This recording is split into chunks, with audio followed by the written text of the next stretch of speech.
Hello and welcome to Mr. Red Dragon 543. I wanted to talk to you guys about my life and how I have almost died numerous times. These are not exaggerations as they are unfortunately real. Well, fortunately, I did survive. That's why I'm able to tell these stories. Now, my existence has been on the plane of life and death for quite a while. Even when I was younger, I've had instances where I should have died, but luckily didn't. So this is the stories of the times I've almost died. So let's start off with the first instance. When I was young, I want to say I was like 4 or 5. I have a sister who is a year younger than me. Oh, well, a year and 11 months younger than me. One day we were playing in our parking lot because I guess like the front of our house, all we had was the parking lot and just like small patch of grass. So we were playing in the parking lot or the driveway. Not parking lot. What the fuck am I saying? Driveway. Yeah. So we were playing in the driveway like most kids in the 90s do, right? Because this was like early, late 90s. Yeah. Okay. So what happened was I was in a wagon and my sister was pulling around the wagon. Now the driveway was on a slope, and unfortunately, it's on a slope towards traffic.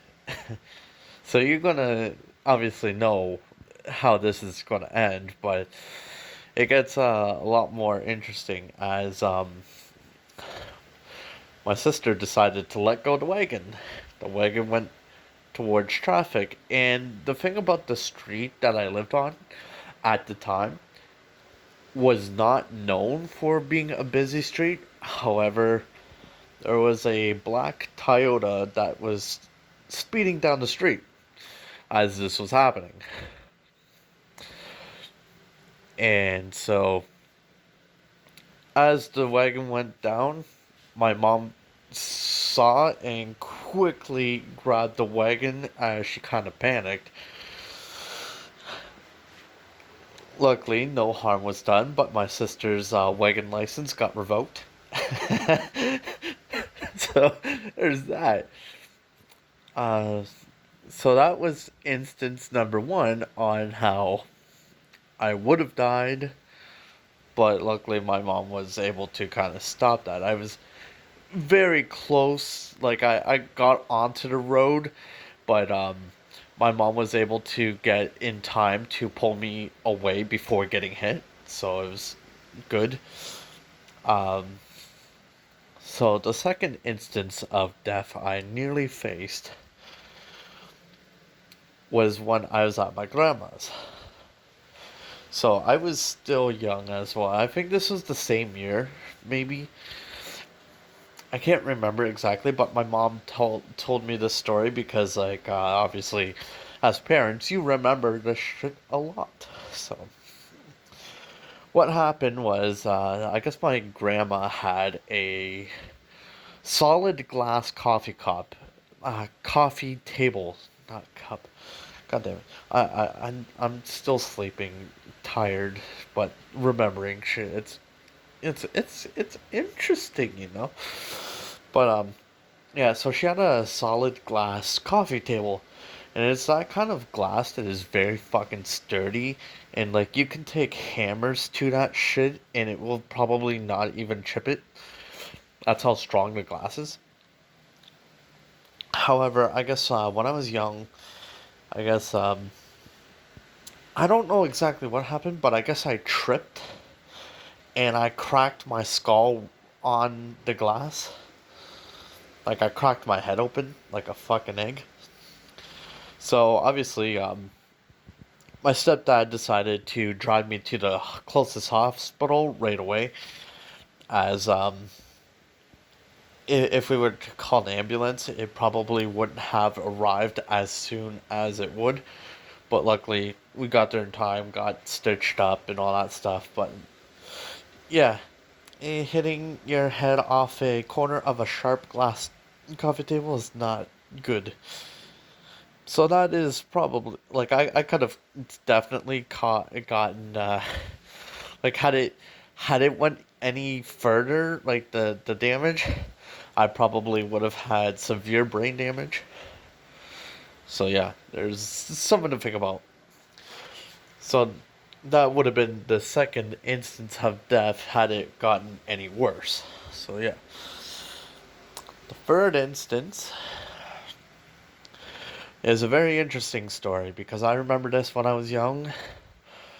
Because me, my sister, and my neighbor, we used to hang out in the hydro plant area that was right next to the park for some reasons.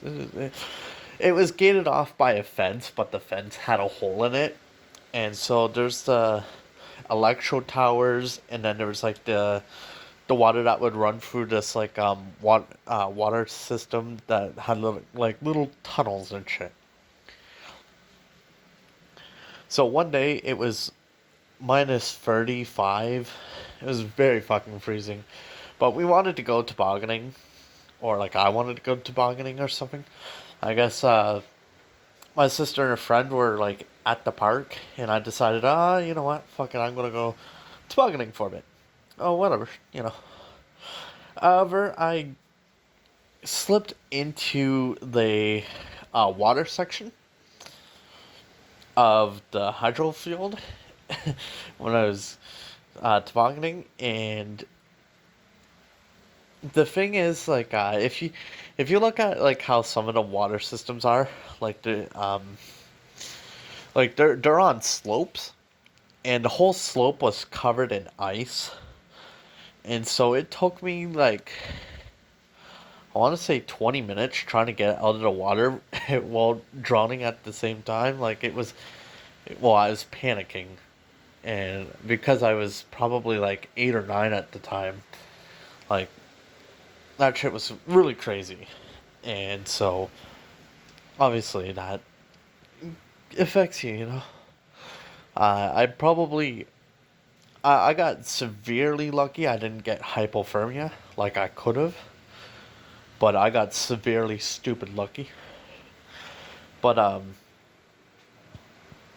I do remember it was an extremely cold day because it was in the middle of July, and I want to say it was one of the yeah, I think it was like during one of the Christmas holidays actually. But that's why I remember that. As for other instances of close calls and near death experience, I do know that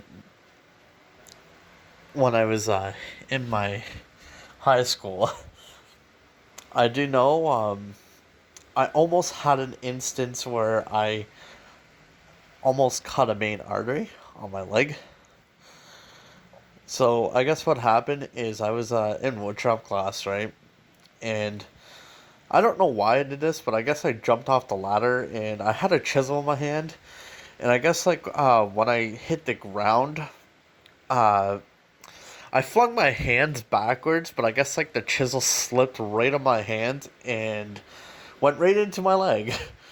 And there was so much blood, and it was really fucking funny because like I'm walking down to the office. I'm like, do you guys have band-aids? And they're like, what for? I'm like, I'm bleeding, and they're like, well, how big's the cut? I'm like, I don't know. I showed them the cut. They start freaking out, and then, like, to me, I'm laughing because they're the ones freaking out, but I'm the one with the injury. It was really kind of funny in my experience because obviously you'd think, well, okay, like, why are they freaking out?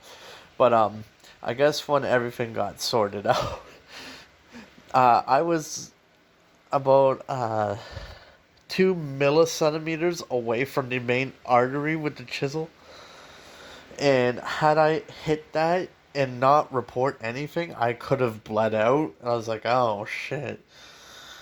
Like, because it was that bad. And obviously, it did take a huge chunk into my skin. Like, it was bad. Um, Another near death, which I do find very terrifying, is my city has horrible fucking sidewalks. Like, the sidewalks are completely shit. Okay? And I guess I was walking, and because some of the slabs are not elevated properly and some are cracked um, and shit, I guess what happened is I was walking. And I guess because there was someone beside me as well, I went to move, like, out of their way. But I guess what happened is I tripped and I fell into oncoming traffic. And holy shit. The fucking amount of adrenaline that goes through your fucking heart when you see fucking headlights rearing your way is fucking terrifying. Like, I have no idea how the fuck I didn't get hit, but I got fucking lucky. And, like, that shit was vastly insane. Because it's not every day that you witness kind of those near death experiences, you know. As for other near death experiences that I can recall, these are more darker and more I want to say that they're more devious than anything. These near death experiences were intentional, one on my part and then another on another person's part. I'll explain the other person. So, person in my life that I used to know had some issues going on with them. And I'm not stating who they are for obvious legal reasons, as providing a name could provide more issues in the future, as we don't need any lawsuits for harassment and shit like that. They know damn well who they are, and they know damn well what they done. Did I get justice for it? No. They're still out free. But maybe one day they'll fuck with somebody and they'll get instant karma for it. Instant. So what happened was this person I used to be with had issues going through their mind where they were hearing voices stating that I was going to turn on them and cheat on them and all this other shit. This was almost half a decade ago, too. And what happened was I would wake up to knives and other sharp objects to my throat as they put and applied pressure to my neck. This was becoming a very intense and heated moment as everything felt like a panic. Eventually, they left, which is thankful. But will I ever fully heal from that? Do you think anyone can? After being murdered by someone you thought you cared about? It fucks you up, I tell you that. The last one is going to be some triggering for a lot of people.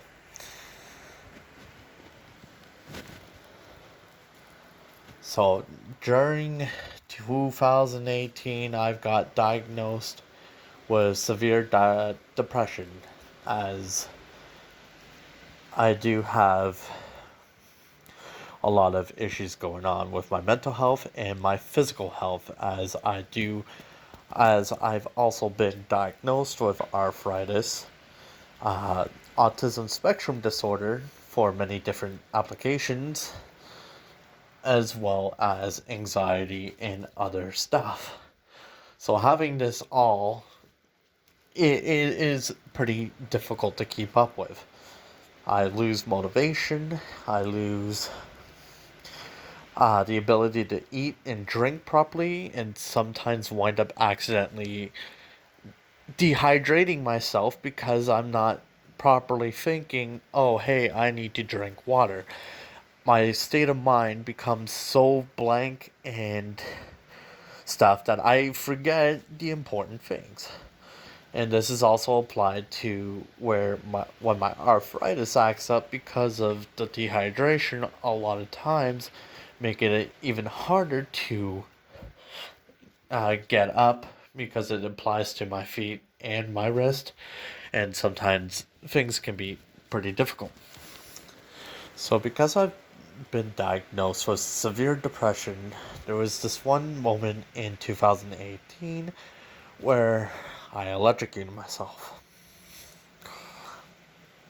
It was a full on attempt to commit suicide. After the attempt didn't go as planned, I should say, because it was a success, but I didn't die, which was bizarre. Eventually, something kicked into my senses that I was definitely not okay, so I went to call an ambulance and obviously fucking try to figure this out, right? Ironically, the fucking hospitals don't give a shit. They're like, oh, the next day, oh, you seem fine. You can go back home. Okay, what? Whatever. But anyways, the during that when the ambulance came, my heart rate was at 186 BPM, which is beats per minute. Most people cannot survive past 120, let alone 186. Usually a high heart rate is at 120 for some people. Others, that can be an average after workouts and stuff, but this was unusual. But 220 is usually when your heart explodes. This is what a doctor told me for some reason. I was like, oh, okay. And so yeah, having that insight is pretty interesting, you know. But yeah, so I had my heart rate go up to 186 BPM. And it was pretty fucking insane because the fact that I survived that is fucking incredible. You know. And that's not my first suicide attempt either. I had another one before that where I took around, I want to say like, I was trying to drug overdose off of like prescriptions and shit. That didn't work out. I just got extremely sick and puked my guts out. But yeah, I think it was like 64 tablets of medications, and I just fucking got so sick. And, you know, a lot of people may be looking at yourselves and be like, oh, what the fuck's the, you know, like what, like people who try to commit suicide are weak and shit. It's like, you don't understand, okay? Some people in their life have a threshold of how much they can tolerate and stand just as one human being. And as someone who doesn't have the support, care, and affection that most people acquire, you need to understand that sometimes it happens. You can't expect people just to live because you want them to. The problem with suicide is, for some, like myself, it feels like something's taken a hold. It's not healthy, it's not good, it's not brave. You know, these are things that all humans will go through once in their life to feel at one point. However, there's a difference of feeling it and then acting upon it. And I think that's what's different, is the fact that I did act upon these emotions, and because I do have some kind of emotional issues with myself as well, it it can be very hard to cope with things, which is why I've been attending therapy, which is why the last video I was talking about my therapy experiences. Now, I do want to say that some therapy may benefit you guys, some won't. That's just fact. However, I do want to state too that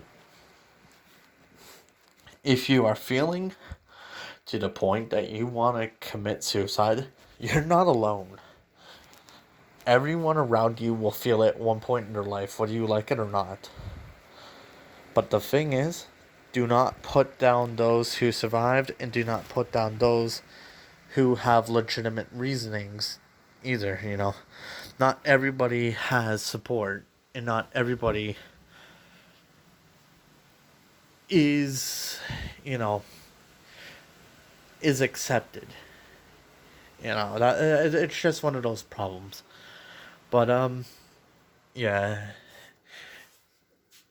But this video is how I escape death. When my time comes, I'm pretty sure it will come after the day that I feel happy. And maybe that's the thing. Maybe the day I fear is the day I truly become happy, because the day that I become happy, it will be taken away by death. But anyways, I shouldn't get too dark now. You guys have a safe journey.